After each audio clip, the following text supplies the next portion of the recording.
एक जंगल में पीरू चिड़िया अपने बच्चों के साथ बारिश में भीग रही थी। तभी उसके बच्चे ने बोला, माँ माँ, हम लोग बारिश में कब से भीग रहे हैं। हम लोगों का पक्का घर कब होगा माँ।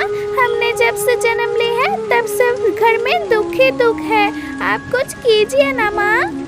टिनटिन बेटी, कहाँ से पक्का घर बनाऊं? तुम्हारे पिताजी बीमार ही रहते हैं। जब भी कुछ भी थोड़ा बहुत कमाता हूँ तुम्हारे पिताजी का दवाई आ जाता है।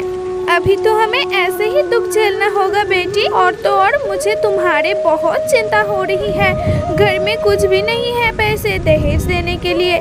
जहाँ तुम्हारी बात चल रही है वहाँ के लोग दहेज मांग रहे थे। मैं तो उन लोगों को समझा दी, जब मेरे पास होंगे मैं तब दहेज दे दूंगी, तब जाके वो लोग माने हैं बेटी।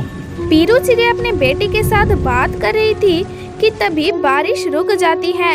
फिर थोड़ी देर बाद टिनटिन के सास कविता आ जाती है। फिर बोलते हैं, पीरू बहन जी, हम शादी के डेट रखने आए हैं। इन लोगों का शादी मंगलवार ही होगा। कल अच्छा दिन है, मंगलवार। ठीक है पीरू जी, सब तैयारी कर लीजिएगा। आप जैसा चाहते हैं वैसा ही होगा कविता बहन। पास वाले जंगल में अब सब लोग आ जाइएगा। हम लोग वहाँ पे ही आप लोगों का इंतजार करेंगे। शादी वहीं पे होगी। ठीक है कविता बहन? ठीक है पीरू जी, पास वाले जंगल में आ जाएंगे हम। और हाँ, एक बात जरूर याद रखिएगा, हम जितना मांग किए हैं दहेज में उतना ही मुझे चाहिए। ठीक है पीरू जी, अब मैं जा रही हूँ। कल वहीं पे ही मिलेंगे हम लोग। ये बोलकर कविता वहाँ से चली जाती है।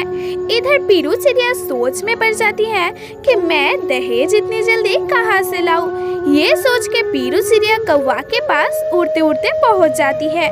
फिर कौवा से बोलती है, कालू जी, कल मेरी बेटी की शादी है, आप कल जरूर आइएगा। और कालू जी, एक समस्या है, मेरी बेटी के दहेज देने के लिए मेरे पास कुछ भी नहीं है। आप 2 दिन पहले हमसे बात किए थे ना, वो आम के बगीचा के बारे में मुझे बेचना है अपने बेटी के लिए। आप लेंगे क्या वो बगीचा? हाँ, वो सब तो ठीक है, मैं तुम्हारी बेटी की शादी में कल जरूर आऊँगा। पर अब मुझे वो बगीचा नहीं खरीदना है, क्योंकि मेरे पास जितने भी पैसे थे वो सारे खत्म हो गए पीरू। फिर पीरू चिड़िया सोचने लगती है, फिर मैं अपनी बेटी को दहेज में क्या दूंगी। अच्छा ठीक है कालू जी, मैं अब चलती हूँ, अब कल जरूर आना। ठीक है कालू जी? ठीक है पीरू, मैं कल जरूर आऊँगा। फिर पीरू चिड़िया वापस अपनी घर चली जाती है। फिर अपने टिनटिन बेटी से कहती है, बेटी तुम लोग तैयार हो गई? अगर नहीं हुए तो जल्दी तैयार हो जाओ शादी के लिए।